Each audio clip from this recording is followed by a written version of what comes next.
जय हिंद साथियों, स्वागत है आप सभी का हमारे इस नए वीडियो में। दोस्तों आज का वीडियो बहुत ही इंपॉर्टेंट होने वाला है। आई होप आप सभी NDA 1 2022 के SSB डेट को सेलेक्ट कर लिया होगा।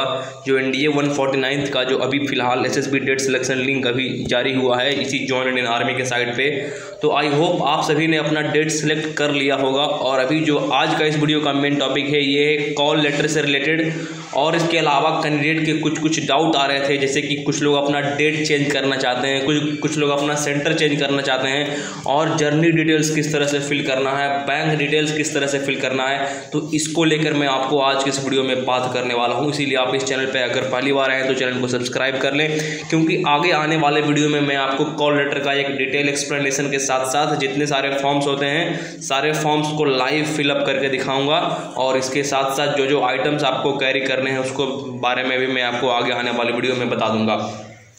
सबसे पहला डाउट जो कैंडिडेट के मन में आ रहा था वो कि लास्ट डेट सेलेक्ट करने का कब है। तो जब आप लास्ट डेट की बात करते हैं तो यहाँ पे क्लियरली मेंशन है, यहाँ पे आप अपने स्क्रीन पे देख पा रहे होंगे जो लास्ट डेट है ये 22 जुलाई है। यहाँ पे आप देख पा रहे होंगे NDA 149 और NA 111 course date selection link for NDA 149 and NA 111 course is open and will be closed on 22 July at 12:30 hours, मतलब 12:30 बजे दोपहर तक 22 जुलाई तक आप डेट सेलेक्ट कर सकते हैं। ये आपका लास्ट डेट है, आपको इसके पहले ही सिलेक्ट कर लेना है। अगर आप इसके पहले नहीं सिलेक्ट कर पाते हैं तो जॉइन इंडियन आर्मी वालों खुद ही वही उधर से एक डेट सेलेक्ट कर ले देंगे, आपके बदले उनकी मर्जी का डेट सेलेक्ट कर देंगे, और आपके ईमेल पे या फिर जो आपका जॉइन इंडियन आर्मी का पोर्टल है वहाँ पे मैसेज आ जाएगा कि आपका डेट सेलेक्ट हो गया। इसीलिए मैं आपसे रिक्वेस्ट करूँगा कि अगर अभी तक आपने डेट सेलेक्ट नहीं किया है तो आप जाकर डेट सेलेक्ट कर लो। अभी जस्ट इस वीडियो को देखने के बाद डेट सेलेक्ट कर लेना।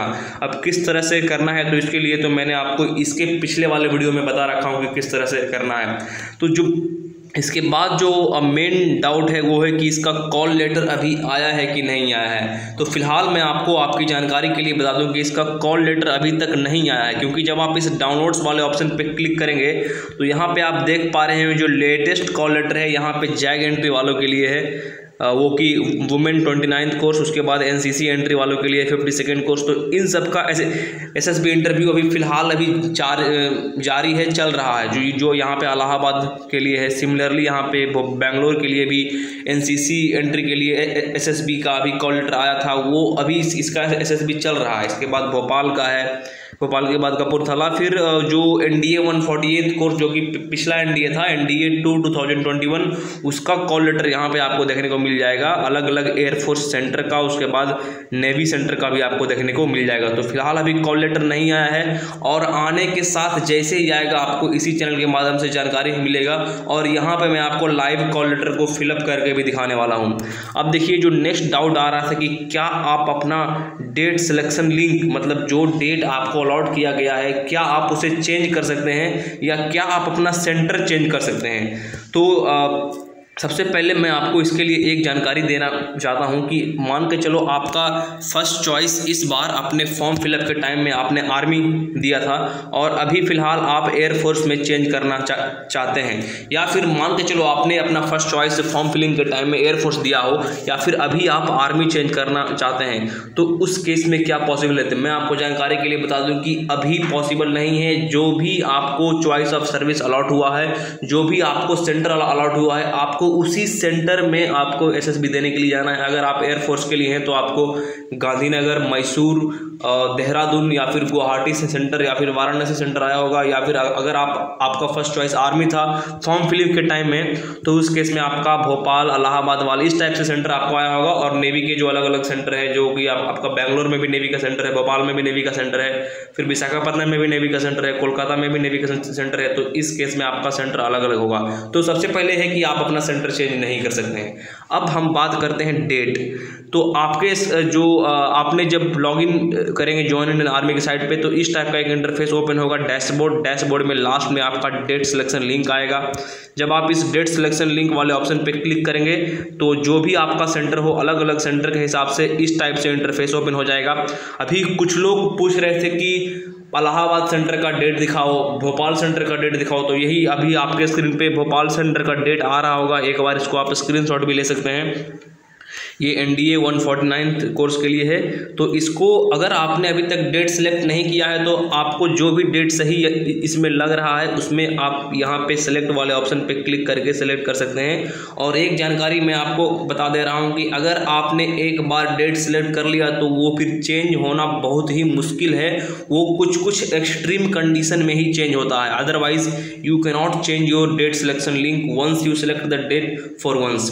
तो यहाँ पे अगर आप कुछ पूछना चाहते हैं इन द सेंस कि डेट किस तरह से सेलेक्ट किया जाए, तो मैं आपको जानकारी के लिए बता दूं, अगर आपके पास कभी अटेम्प्ट बाकी है, जो आपका नेक्स्ट अटेम्प्ट आने वाला है NDA 2022 जो आपका 4 सितंबर को एग्ज़ाम होगा, अगर आप वो एग्ज़ाम में अपीयर होने वाले हैं तो उस केस में जो आपका SSB का डेट होना चाहिए वे इस एग्ज़ाम के 15 दिन पहले का डेट आप सेलेक्ट कर लेना। जो कि जो भी डेट आपको सही लगे उस 15 दिन पहले वाले डेट में उस हिसाब से आप सेलेक्ट करके और फुल प्रिपरेशन आप सिर्फ SSB की प्रिपरेशन करना स्टार्ट करते हैं। रिटर्न का आप उतना फोकस ना करें आगे आने वाले, बस आप SSB की प्रिपरेशन करना स्टार्ट कर दें। और जिन लोगों का ये लास्ट अटेम्प्ट है तो लास्ट अटेम्प्ट वालों आप कोई भी डेट सेलेक्ट कर सकते हो, आपके लिए कोई यहाँ पे कुछ कंडीशन यहाँ पे नहीं है। जो भी आपको डेट सही लग रहा है अपने प्रिपरेशन के हिसाब से, अगर आपका प्रिपरेशन अभी ही अच्छा है तो आप फर्स्ट डेट सेलेक्ट कर सकते हो, सेकंड थर्ड सेलेक्ट कर सकते हो। लेकिन अभी आपका प्रिपरेशन नहीं है तो आप सेंटर वाला डेट या फिर लास्ट वाला डेट भी सिलेक्ट कर सकते हो। सबसे पहले ये बात तो अपने माइंड से निकाल लेना कि अगर आप फर्स्ट डेट सेलेक्ट करेंगे तो आपका रिकमेंडेशन का चांस अच्छा है या फिर लास्ट डेट में रिकमेंडेशन का चांस अच्छा रहता है। वैसा कुछ नहीं रहता है, सारे में रिकमेंडेशन का चांस अच्छा रहता है अगर आपका प्रिपरेशन सही डायरेक्शन में हो तो ये आपके स्क्रीन पे भोपाल का डेट आप एक बार इसका स्क्रीनशॉट ले लें। यहाँ पे आप जब आप इस डेट सिलेक्शन लिंक वाले ऑप्शन पे क्लिक करेंगे तो इस टाइप का इंटरफेस आपको देखने को मिल जाएगा। तो ये आपका भोपाल का है और यहाँ पे और जैसे ही आप डेट सेलेक्ट कर लेंगे तो उसके बाद इस बैंक डिटेल्स का जो ऑप्शन आ रहा है यहाँ पे बैंक डिटेल्स, आप इस पर क्लिक करना और अपना अकाउंट नंबर के बाद IFSC कोड, ब्रांच कोड जो भी आपसे पूछा गया है वो आप फिलअप कर देना।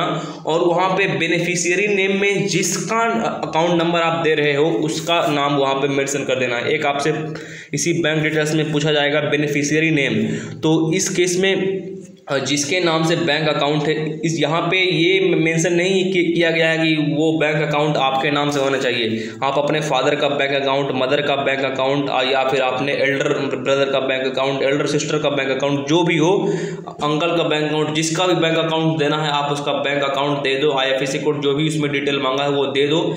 इसके साथ साथ जो बेनिफिशियरी नेम इसमें पूछेगा बैंक डिटेल्स वाले ऑप्शन में, तो उस केस में जिसके नाम पे बैंक अकाउंट है उसका नाम उसमें होना चाहिए। उसके बाद जब आप डेट सेलेक्ट कर लेंगे तो आपको उसी हिसाब से अपना जर्नी प्लान करना है। मान के चलो आप उत्तर प्रदेश से हो और आपका सेंटर आ गया है मैसूर, तो इस केस में आप अभी से ही जर्नी प्लान करो। अब देखो कि यहाँ से मैसूर तक का कोई डायरेक्ट ट्रेन है, अगर डायरेक्ट ट्रेन नहीं है तो बेंगलोर तक का आपको ट्रेन तो श्योरली मिल जाएगा, तो बेंगलोर तक का पहले करवा लो, फिर उसके बाद बेंगलोर से मैसूर का ट्रेन करवा लो। वैसा नहीं है कि सिर्फ डायरेक्ट ट्रेन मिलेगा तभी ही जाओगे, क्योंकि एक कमेंट में पढ़ रहा था, कमेंट में पूछ रहा था कि मेरा तो घर पंजाब है लेकिन मेरा सेंटर मैसूर दे दिया है, कोई डायरेक्ट ट्रेन नहीं है। अरे भाई, जब डायरेक्ट ट्रेन नहीं दिया है तो क्या आप SSB देने नहीं जाओगे क्या? इस केस में आपको कोई ऑल्टरनेटिव ढूंढना है, तो ऑल्टरनेटिव के केस में आपको सबसे पहले बेंगलोर तक का ट्रेन तो मिल ही जाएगा, क्योंकि बेंगलोर से तो कई सारे ट्रेन अलग अलग रूट में ट्रेन चलते हैं। तो उसके हिसाब से बेंगलोर तक का टिकट ले लो और बेंगलोर के बाद आप मैसूर तक का टिकट ले सकते हो। बेंगलोर से मैसूर आपको अराउंड 4 to 5 आवर्स का जर्नी लगेगा, वो उतना मतलब आप वहाँ के लोकल ट्रेन में भी ट्रैवल कर सकते हैं, और अगर बस से जाना चाहें तो बस से भी जा सकते हैं, लेकिन मेरे हिसाब से ट्रेन से जाने में ही बेहतर रहेगा, बहुत अच्छा रहेगा। तो ये तो था एक भोपाल सेंटर के बारे में। भोपाल के बाद जो आपका नेक्स्ट है, अभी फ़िलहाल मेरे पास 3 सेंटर का डेट सिलेक्शन लिंक है, अगर आप इसको एक बार देखना चाहते हैं तो एक बार देख सकते हैं। फिलहाल आपके स्क्रीन पे वाराणसी NDA 149 कोर्स का डेट सिलेक्शन लिंक आ रहा होगा, अभी आप अपने स्क्रीन पे देख पा रहे होंगे। ये है वाराणसी का सेंटर NDA 149 कोर्स का। 3 डेट है वाराणसी वाले सेंटर में, क्योंकि वाराणसी में एक ही बोर्ड है और एक ही सेंटर भी है। तो जब एक ही बोर्ड एक ही सेंटर है तो जब बस 3 डेट आपके स्क्रीन पे आ रहा होगा, 3 डेट ही है। इसके साथ मेरे पास जो लास्ट है ये है इलाहाबाद का। कुछ लोग पूछ रहे थे कि इलाहाबाद का डेट सिलेक्शन लिंक, मतलब इलाहाबाद का डेट उन्होंने सिलेक्ट कर लिया है, लेकिन फिर भी उनको पता करना है कि कौन कौन सा डेट्स अवेलेबल है। तो उस केस में आप अपना डेट यहाँ पे देख सकते हैं। और एक चीज़ और, आपने पूछा होगा कि बैच नंबर क्या होता है।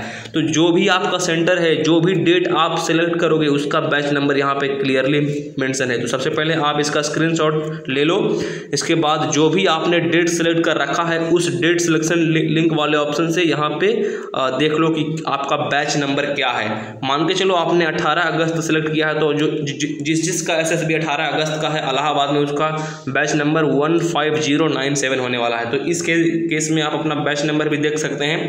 ये बैच नंबर आपको SSB का कॉल लेटर फिल करने में मदद करेगा, क्योंकि वहाँ पे आपसे आपका बैच नंबर ही पूछा जाएगा। तो यहाँ भी अगर आपने अभी तक डेट सेलेक्ट नहीं किया है तो सेलेक्ट कर लो।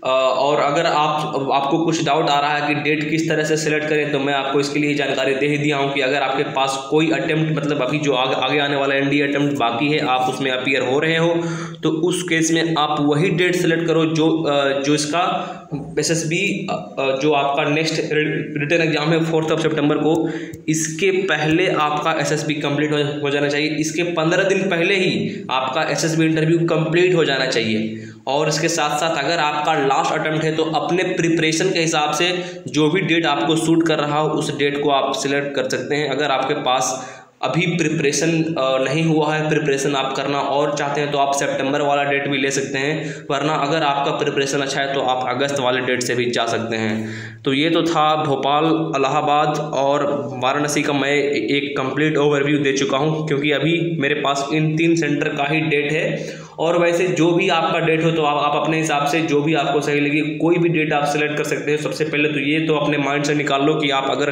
फर्स्ट डेट सेलेक्ट कर लोगे तो उसमें आपका रिकमेंडेशन का चांस ज़्यादा है या फिर लास्ट डेट में कम है, वैसा कुछ नहीं है। सारे में रिकमेंडेशन का रेट, रिकमेंडेशन का चांस परसेंटेज वही रहता है।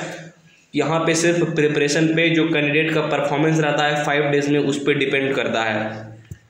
तो ये था एक वीडियो के बारे में कंप्लीट जानकारी। जैसे ही कॉल लेटर आता है तो आपको इसी चैनल के माध्यम से सबसे पहले जानकारी मिल जाएगी और कॉल लेटर का कंप्लीट फिलिंग भी यहाँ पे बताने वाला हूँ। और एक चीज़ और, जो आपका नेक्स्ट NDA आने वाला है NDA 2 2022, उसका एक कंप्लीट करंट अफेयर्स का सीरीज़ अभी मैं लाने वाला हूँ। उस करंट अफेयर्स की सीरीज में जितने सारे इंपॉर्टेंट करंट अफेयर्स आपके नेक्स्ट एग्जाम के लिए आने वाले हैं, सारे करंट अफेयर्स आपको इसी चैनल से कवर हो जाएगा। इसीलिए करंट अफेयर्स के लिए आपको कहीं नहीं जाना है। और जो हमारा करंट अफेयर्स जो रहता है ये टू द पॉइंट रहता है, क्योंकि मैंने ऑलरेडी 3-4 बार इंडिया एग्जाम दे चुका हूँ, क्वालिफाई कर चुका हूँ। तो इस केस में मैं जानता हूँ कि मतलब NDA में जो क्वेश्चंस आते हैं करंट अफेयर्स के, कहाँ से आते हैं, किस किस टॉपिक से आते हैं, कौन कौन से टॉपिक्स को ज़्यादा एम्फेसाइज किया जाता है। तो इस केस में मैं उन टॉपिक पर ज़्यादा जोर दिया हूं और उन्हीं से क्वेश्चन सेलेक्ट करके आपके लिए तैयार किया हूं। तो आगे 2 से 3 दिन में आपका करंट अफेयर्स का पहला वीडियो अपलोड हो जाएगा और ये मंथ वाइज सीरीज आने वाला है। तो करंट अफेयर्स के लिए आपको अराउंड 5 to 6 मंथ का करंट अफेयर्स पढ़ना होता है NDA के लिए। मतलब मैं अप्रैल से स्टार्ट करूँगा, अप्रैल, मई, जून, जुलाई, अगस्त, ये 5 मंथ का करंट अफेयर्स आपकी मुट्ठी में होना चाहिए, जिससे आपका सिलेक्शन श्योरली आपके NDA एग्जाम में हो जाएगा। तो ये था एक वीडियो के बारे में कंप्लीट जानकारी। अगर आपको कोई डाउट है तो आप मुझसे इंस्टाग्राम पे भी कनेक्ट कर सकते हैं, उसका लिंक आपको वीडियो के डिस्क्रिप्शन में मिल जाएगा। आप वहाँ से 1-to-1 डाउट पूछ सकते हैं, वहाँ पर मैं इंडिविजुअली रिप्लाई कर दूँगा। मे भी मैं कमेंट में नहीं रिप्लाई कर पाऊँगा, क्योंकि यहाँ पर बहुत सारे कमेंट आते हैं और मैं उन सारे कमेंट को सेग्रीगेट नहीं कर पाता हूं। तो उस केस में आप यहां पे रिप्लाई अगर नहीं मेरे हिसाब से मिल पा रहा है तो आप इंस्टाग्राम पे कनेक्ट करें, वहां पे मैं ज़रूर रिप्लाई कर दूंगा। तो मिलते हैं किसी अगले वीडियो में। Till then thank you, Jai Hind. Stay tuned in this channel for call letter detail explanation and current affairs for NDA 2 2022।